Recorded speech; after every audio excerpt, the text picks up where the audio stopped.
حديث نمبر 9. وعن أبي قتادة رضي الله عنه أن رسول الله صلى الله عليه وسلم قال في الهرة إنها ليست بنجس إنما هي من الطوافين عليكم أخرجه الأربعة وصححه الترمذي وابن خزيمة. جی ابو قتادہ رضی اللہ تعالی عنہ سے روایت ہے. ابو قتادہ کہتے ہیں کہ انہوں نے رسول اللہ صلی اللہ علیہ وسلم نے کہا، وہ کہتے ہیں کہ رسول اللہ علیہ وسلم نے فرمایا بلی کے بارے میں. فی جو ہے ان کے معنی میں آتا متعلق، بلی کے متعلق. ہرہ بلی، رسول اللہ صلی اللہ علیہ وسلم نے بلی کے متعلق کہا. ہاں کیا کہا؟ جو کوٹیشن میں الفاظ ہیں وہ اس کے ہیں. انہا من الطوافین، انہا لیست بنجس. پہلی بات بلی کے بارے میں یہ بتائی کہ بلی ناپاک نہیں ہے، یعنی بلی وہ جانور ہے جو ناپاک نہیں ہے، بلکہ یہ انما ہی من الطوافین علیکم، یہ گھروں میں گھومنے پھرنے والا جانور ہے. طواف کہتے ہیں گھومنے کو، چکر لگانے کو. تو یہ گھروں کے اندر چکر لگاتے رہتی ہے بلی، تو اس لحاظ سے یہ ناپاک جانور نہیں ہے. مطلب بلی کو چھونا ناپاک ہے، یا بلی کا کسی چیز کو چھونا ناپاک ہے. نہ بلی کو چھونا ناپاک ہے، نہ بلی کسی چیز کو چھوتی ہے ہاتھ سے، پیر سے یا منہ سے، تو بھی وہ چیز ناپاک نہیں ہے. یہ بتانا مقصد ہے. اخرجہ الاربع، اربع سے مراد امام احمد سب سے پہلے، پھر اس کے بعد 3 محدثین، کبار محدثین میں امام بخاری، امام مسلم اور امام ابو داؤد. جو شیخ نے ترتیب اس میں بتائی ابن حجر عسقلانی نے اس کے لحاظ بس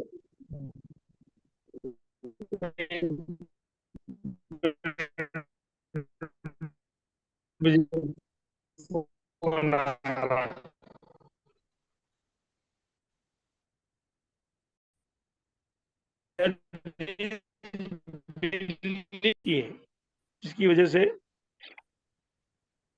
میں نے نیٹ چینج کرتا ہوں. اس حدیث کو مطلب یہ صحیح حدیث ہے.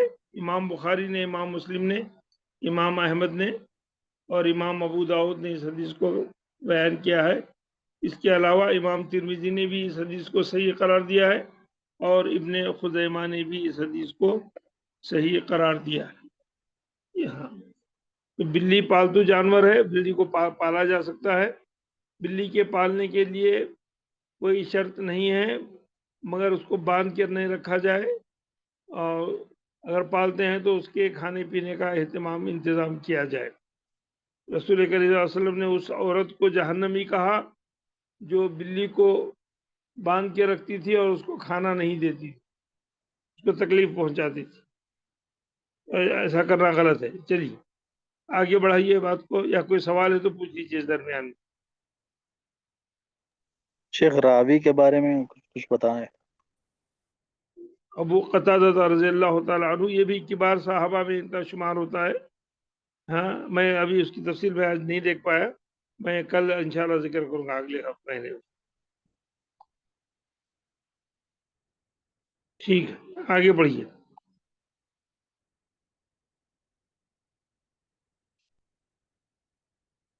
انس والی حدیث پڑھیے آگے.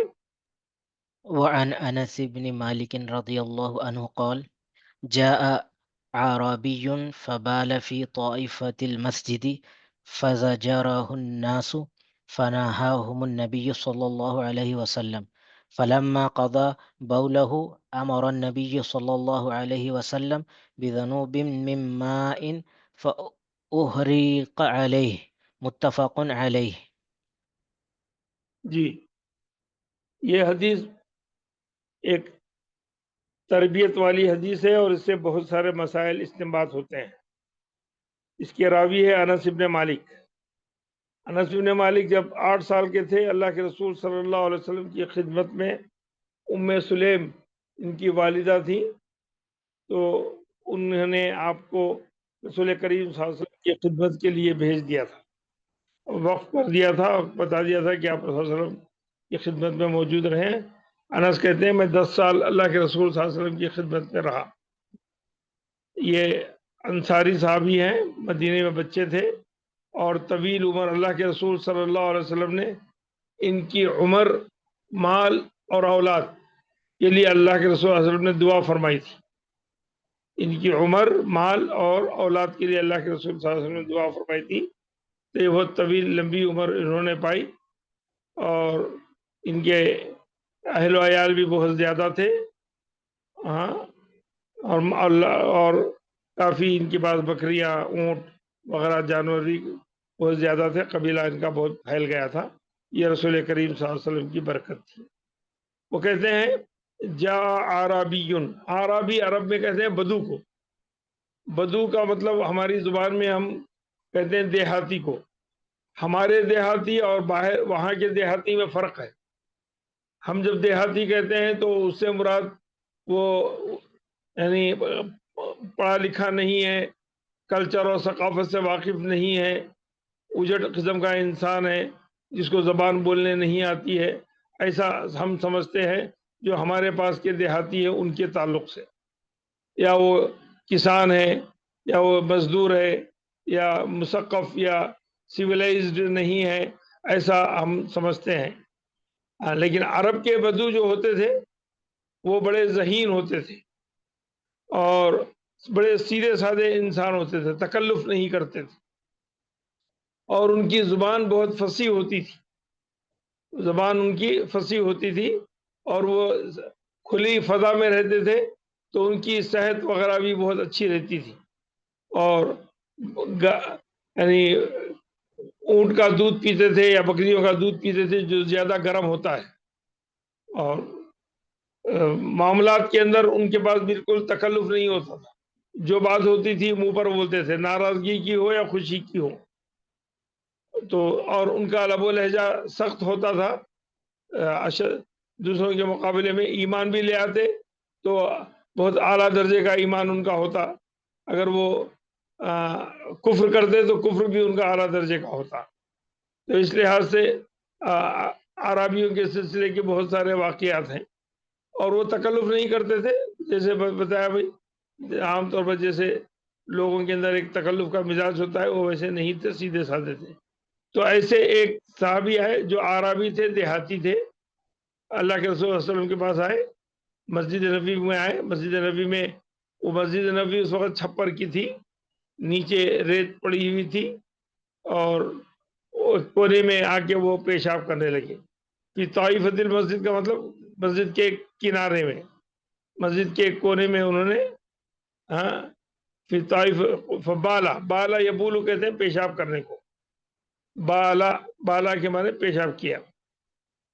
تو اس میں کہتے ہیں جا عربی، ایک بدو باہر سے آیا، اور آنے کے فوری بعد، فا جب کہتے ہیں تو کسی کام کے فوری ہونے کو کہتے ہیں، باہر سے آیا اور آنے کے بعد انہوں نے ایک کونے میں جا کے فوری پیشاب کر دی۔ فبالا فی طائفۃ المسجد، مسجد کے ایک کونے میں۔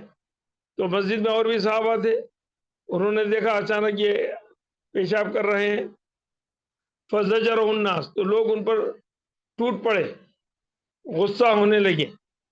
زجرہ یزجر کے معنی ڈانٹنا، غصہ ہونا، لوگ ان کو ڈانٹنے لگے کہ تم کیا کر رہے ہو، تم یہ کیا کر رہے ہو۔ تو جیسے ہی لوگ ان پر ٹوٹ پڑے تو رسول اللہ علیہ وسلم نے ان تمام کو روک دیا۔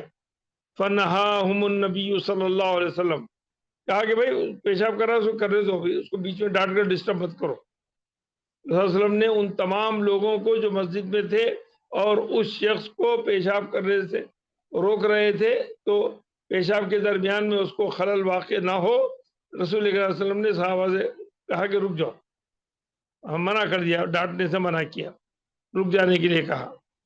فلما قضا بولہ، جب اس عربی نے، اس بدو نے پیشاب اپنا پیشاب پورا کر لیا، پیشاب کر لیا، فارغ ہو گیا، صحابہ اپنی جگہ چلے گئے. امر نبی صلی اللہ علیہ وسلم بذنوب من ماء، رسول کریم صلی اللہ علیہ وسلم نے پانی کا ایک ڈول منگوایا. ذنوب کہتے ہیں جس سے پانی سینچتے ہیں، کسی بوڑی میں کنویں میں ڈول ڈالتے ہیں، ڈول ڈال کر اس کو کھینچتے ہیں تو اس کو ذنوب کہتے ہیں عربی میں. ہاں، بذنوب من ماء، پانی کا ایک ڈول، پانی کا ایک بکیٹ منگایا. فأحرق، اور اس جگہ پر جہاں پیشاب انہوں نے کیا تھا اس جگہ پر بہا دیا. احراق کہتے ہیں بہانے کو. اس جگہ پر پانی ڈال دیا اور وہاں پر جو پیشاب کی جگہ گیلی ہوئی تھی اس کو پانی ڈال دیا. پانی ڈالنے سے وہ جگہ صاف ہو جاتی ہے. اس حدیث کو امام بخاری، امام مسلم نے ذکر کیا ہے. ایک آواز پوری بریک ہو گئی، کچھ سمجھ نہیں آیا. جی کیا ایک سمجھ میں نہیں آواز آیا؟ پوری بریک ہو گئی، کچھ سمجھ ہی نہیں آیا. بھائی کہاں آواز سے پوری سمجھ؟ کلیئر برابر ہے، ہے، آپ کو آواز کچھ پرابلم برابر ہو ہے. گیا؟ آواز پوری برابر ہے. آواز برابر آ رہی ہے. باقی لوگ سب نہیں کو نہیں بولے آ رہی ہے یا کچھ، خاص لوگوں بس کو نہیں بتا آ رہی؟ ایڈمن بولا. نہیں شیخ سب کو تو آپ رسول صلی اللہ علیہ وسلم نے ان کو منع کیا ڈانٹنے سے، اور پیشاب کر لیا اور وہاں پر ایک ڈول پانی منگا کر بہا دیا. تو اس سے جو مسائل استنباط ہوتے ہیں، اس سے کوئی مسائل ایسے استنباط ہوتے ہیں. تو ویسے مسجد ایسی جگہ نہیں ہے جہاں پر کوئی گندگی کر دے، کوئی گندگی کر دے. اگر کوئی آدمی سو گیا ہو اور اس کا احتلام ہو گیا ہو، یا کسی کو پیشاب آنے کی بیماری ہے، پیشاب آ گیا ہو، تو اس جگہ کو دھو دیں، کافی ہے.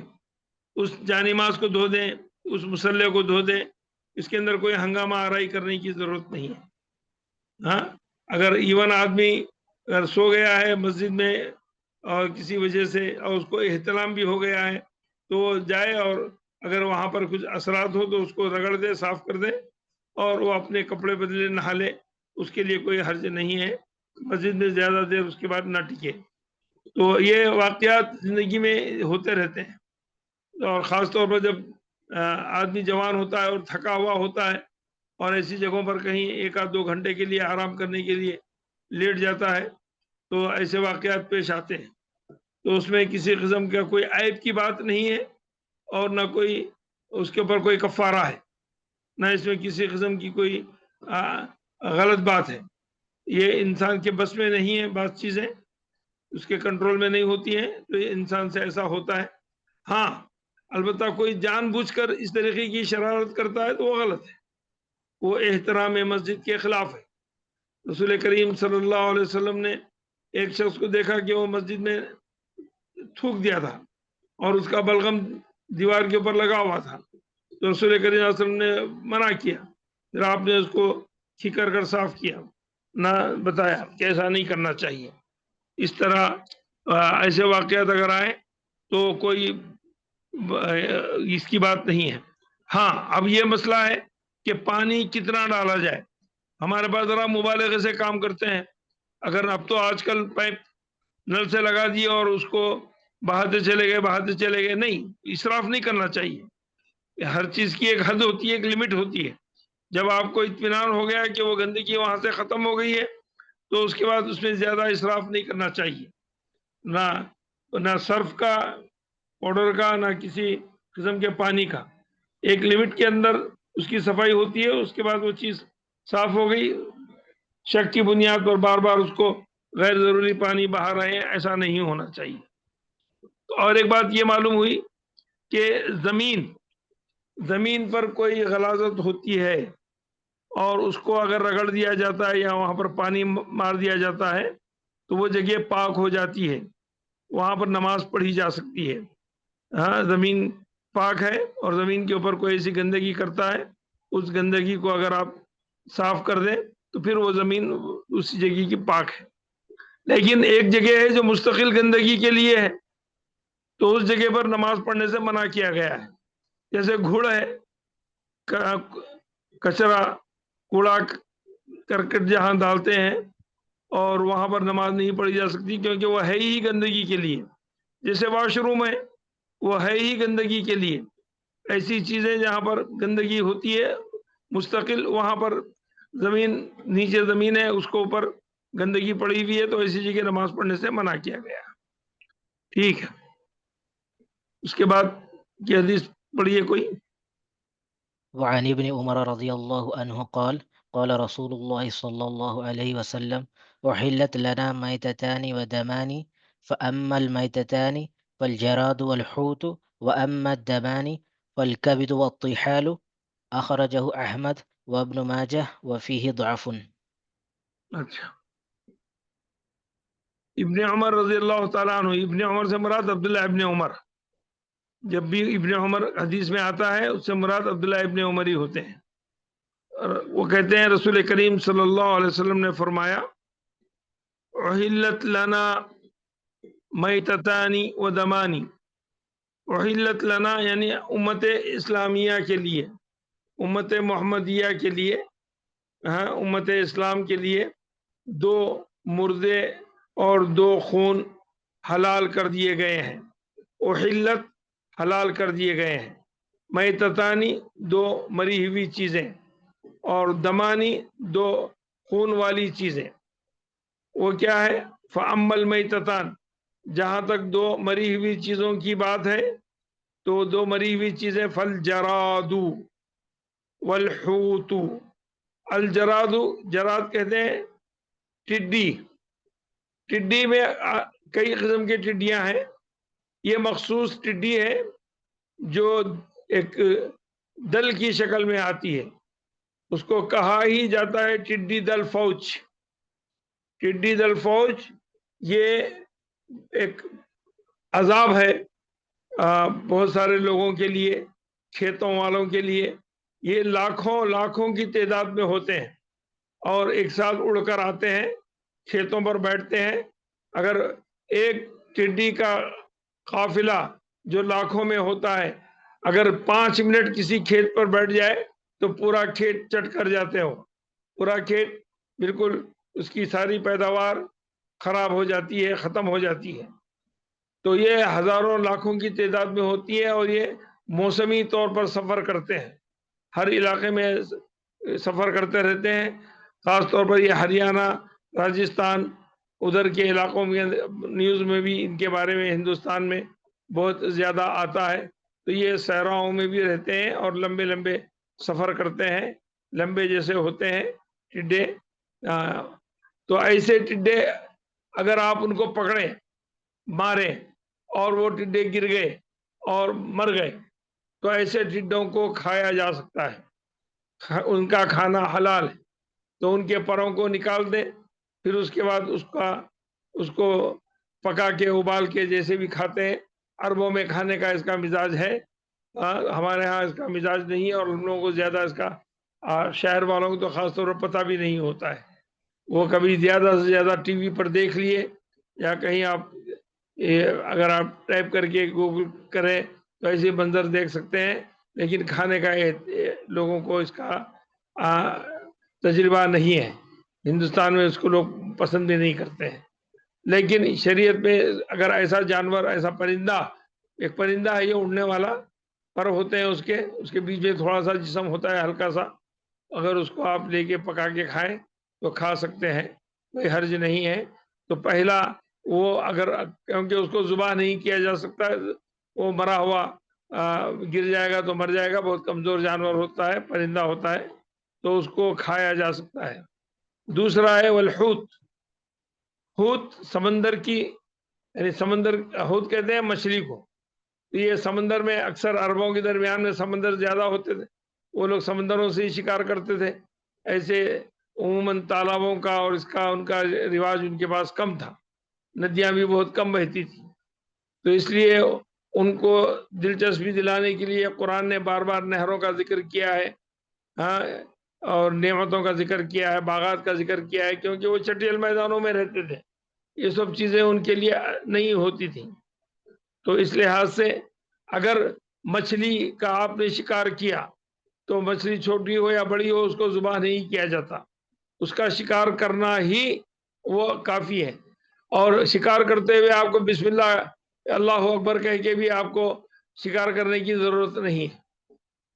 یعنی ہم اگر مچھلی پکڑ، جیسے ہم کسی جانور کا شکار کرتے ہیں، ہرن کا شکار کریں، بکری کا شکار کریں، کسی جانور کا شکار کریں، خرگوش کا شکار کریں، تو جب اگر بندوق سے گولی چلا رہے ہیں تو وہ گولی اگر آپ ایسی ہی چلا دیں گے بغیر بسم اللہ اللہ اکبر پڑھے ہوئے، تو وہ جانور زخمی ہو گیا اور یا مر گیا تو آپ اس کو نہیں کھا سکتے. آپ اس کو نہیں کھا سکتے کیونکہ بسم اللہ کہہ کر آپ نے اس کو گولی نہیں چلائی. تو جانور کو ذبح کرنے کے لیے بسم اللہ اللہ اکبر پڑھنا ضروری ہے. اگر آپ نے اللہ کا نام نہیں لیا، تسبیح و تکبیر بیان نہیں کی، بسم اللہ نہیں کہا، تو وہ جانور حلال نہیں ہے جس کا ہم بالارادہ شکار کرتے ہیں. لیکن سمندری شکار کے لیے بسم اللہ اللہ اکبر کہنا، شکار کرنے کا بھی ارادہ کر رہے ہیں، آپ گل ڈال دیے ہیں یا کوئی اور بندوق سے شکار کر رہے ہیں، تو ایسا کہنا ضروری نہیں ہے. ویسے ہی وہ مچھلی پکڑی گئی تو آپ کے لیے وہ حلال ہے. وہ اگر وہ زندہ ہے تو مر جائے گی، مریں گے تو آپ اس کا کاٹنے کی الگ سے ضرورت نہیں ہے. مری ہوئی مچھلی کو بھی کاٹ کے ہم ذبح کرتے ہیں. یہی اس امت کے لیے مری ہوئی مچھلی کو کھانا حلال ہے. اچھا، بعض علماء کے پاس اختلاف ہے کہ احناف کے پاس اگر مچھلی سمندر میں ہی مر گئی ہو، تالاب میں ہی مر گئی ہو، مر کے اوپر آ گئی ہو، تو اس کو کھانے سے منع کہتے ہیں احناف کے پاس. لیکن اس کی کوئی ایسی دلیل واضح طور پر نہیں ہے، کیونکہ جب مردار کہا گیا وہ سمندر کے باہر مرو یا سمندر میں مرو، اس کا کھانا جائز ہے. اچھا، یہ ہو گئی دو مردار والی مری ہوئی چیزوں کی بات. مچھلی زندہ ہے، آپ اس کو کاٹ کے کھا رہے ہیں، وہ خود ذبح کر یعنی کاٹ رہے ہیں تو وہ خود مر جائے گی. تو اس لحاظ سے وہ چیز حلال ہے، اس میں کسی قسم کا کسی نے بھی کوئی اختلاف نہیں ہے. اللہ کے رسول کی اس حدیث کو سبھی مانتے ہیں. اسی حدیث کے دوسرے حصے پہ لوگ کافی اختلاف کرتے ہیں. اسی حدیث کے دوسرے حصے پر کافی اختلاف کرتے ہیں اور احناف اس کو مکروہ قرار دیتے ہیں. اور وہ ہے دو دم. دم کا مطلب خون. خون دو قسم کا ہے. ایک خون وہ ہے جو بہ رہا ہے، جیسے ہم نے جانور ذبح کیا، جانور ذبح کرتے ہی اس میں خون بہنے لگا، خون بہنے لگا تو وہ خون کو بعض لوگ جما لیتے ہیں. جم گیا تو وہ ایک گوشت کا ٹکڑا بن جائے گا، جمع ہوا خون. تو ویسے خون کو جو ذبح کرنے کے بعد بہتا ہے، ایسے خون کو کھانا حرام ہے، کیونکہ احلت لکم حرمت علیکم الدم، قرآن میں صاف طور پر کہا گیا ہے تمہارے لیے مردار اور دم اور سور یہ چیزیں حرام کر دی گئی ہیں. تو یہ اس میں سے شامل ہے. حرمت علیکم المیتۃ والدم ولحم الخنزیر وما اہل لغیر اللہ، یہ باتیں بتائی گئی ہیں، اس میں یہ چیز شامل ہے. تو وہ خون کی بات یہاں پر نہیں ہو رہی ہے.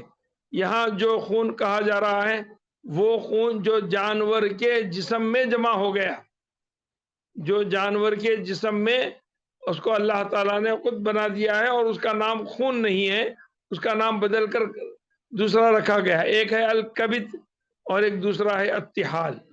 یہ دونوں بھی خون ہی کے مجموعوں کے الگ الگ حصے ہیں، جو ہم ایک کو کلیجی کہتے ہیں اور ایک کو تلی کہتے ہیں. ہاں، ہمارے پاس حیدرآباد میں. اب دوسرے مقامات پر اس کے لیے کیا لفظ استعمال کیا جاتا ہے وہ لوگ اس کو سمجھ سکتے ہیں. قربانی کے وقت جب جانور کو ہم ذبح کرتے ہیں تو اس کے اندر سے یہ دونوں چیزیں بھی نکلتی ہیں. تو ایک تلی ہے اور ایک کلیجی ہے. کلیجی کی قیمت بڑی کا سائز بڑا ہوتا ہے اس کے تلی کے مقابلے میں. تلی ایک لمبی سی زبان کی طرح ایک گوشت کا ایک خون کا لوتھڑا ہوتا ہے. اور یہ دونوں خون جسم کے اندر جمع ہو کے ہوتے ہیں اور یہ دوسرے فنکشنز کے ساتھ کام کرتے ہیں. یہ اصل خون ہی کا مجموعہ ہے، لیکن یہ جانور کے جسم میں سے ایسی بنی ہوئی نکلی ہے اور اس میں وہ خون کی کیفیت نہیں ہوتی ہے جو بہنے والے خون کی کیفیت ہوتی ہے. اس کی کیفیت الگ ہو جاتی ہے. جسم میں ثابت ہو کر اللہ تبارک تعالیٰ نے اس کو الگ شکل دی ہے اور اس جسم کے دوسرے اعضاء کے ساتھ کام کرتی ہے.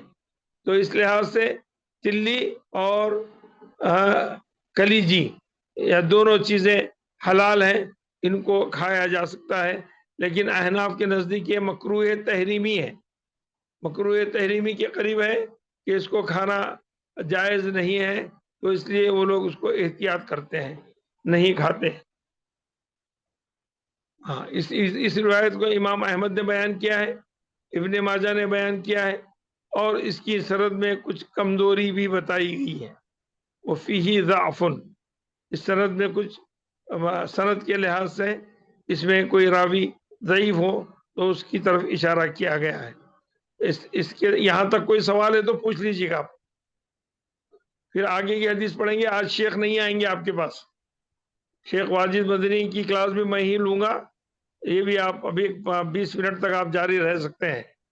تو شیخ مدنی مولانا سید واجد مدنی، فضیلت شیخ واجد مدنی آج ان کلاس نہیں لیں گے، ان کی جگہ کلاس میں لوں گا، اور انشاءاللہ تعالی اگلے پیر کو اگر میں نہیں رہا تو وہ کلاس لیں گے یا کوئی دوسرے مول صاحب کلاس لیں گے۔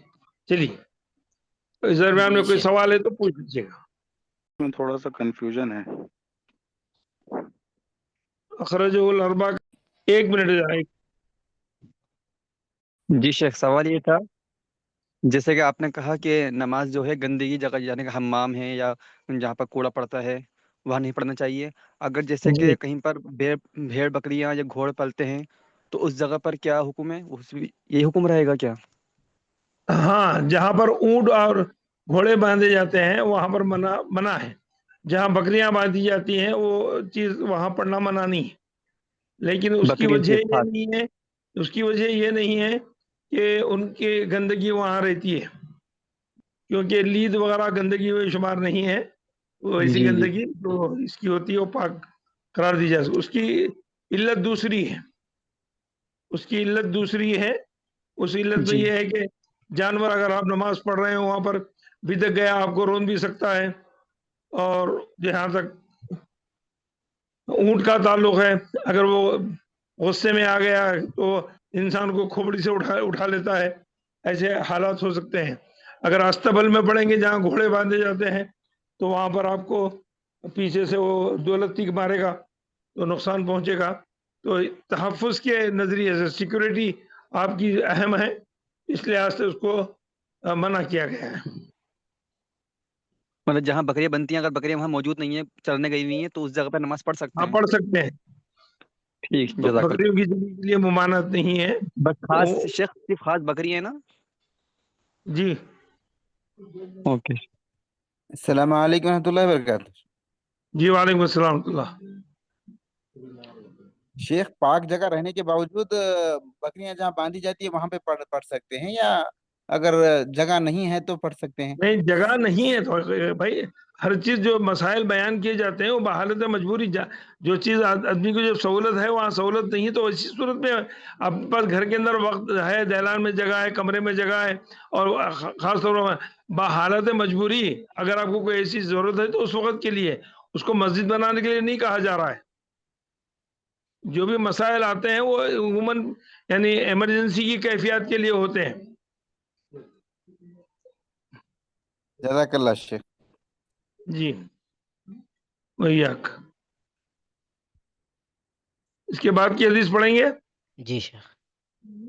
چلیے، وعن أبي هريرة پڑھیے وعن أبي پڑھیے پڑھیے۔ هريرة وعن أبي هريرة رضي الله عنه قال قال رسول الله صلى الله عليه وسلم إذا وقع الذباب في شراب أحدكم فليغمسه ثم لينزعه فإن في أحد جناحيه داء وفي الآخر شفاء أخرجه البخاري وأبو داود وزاد وإنه يتقي بجناحه الذي فيه الداء۔ یہ ابو ہریرہ رضی اللہ تعالیٰ عنہ سے روایت ہے۔ اس حدیث کی کہتے ہیں رسول اللہ صلی اللہ علیہ وسلم نے فرمایا، قال رسول اللہ صلی اللہ علیہ وسلم اذا وقع الذباب، اذا وقع الذباب، جب مکھی، ذباب کہتے ہیں مکھی کو، فلائی جو اڑتی ہے، ہاں، جب مکھی کسی پینے والی چیز میں گر جائے، شراب کا مطلب شراب نہیں، وائن نہیں، عربی میں شراب کہتے ہیں پینے والی چیز کو، جب کسی پینے والی چیز میں یعنی پینے والے برتن میں، جیسے کسی میں چائے ہو، دودھ ہو، پانی ہو، شربت ہو، کسی چیز میں بھی ہو جو پیا جاتا ہے، اس چیز میں، شراب میں، مطلب شراب کا مطلب پینے والی چیز میں اگر مکھی گر جائے، اذا وقع کا مطلب اسے واقع ہو جائے، گر جائے، فی شراب احدکم، جو تم پی رہے ہو اس میں کسی میں سے، تو کیا کریں گے؟ اس مکھی کو جو گری ہے، تو آپ کو جب گری ہوئی مکھی کو دیکھیں گے تو وہ ایک پر اس کا اوپر ہوگا، ایک پر نیچے ہوگا. آپ غور کر کے دیکھیے، چائے وغیرہ میں اکثر ایسا دکھائی دیتا ہے. مکھی جب گرتی ہے تو اس کا ایک پر نیچے ہوتا ہے، ایک پر اوپر ہوتا ہے، اپنے پل کے اوپر گرتی ہو. جی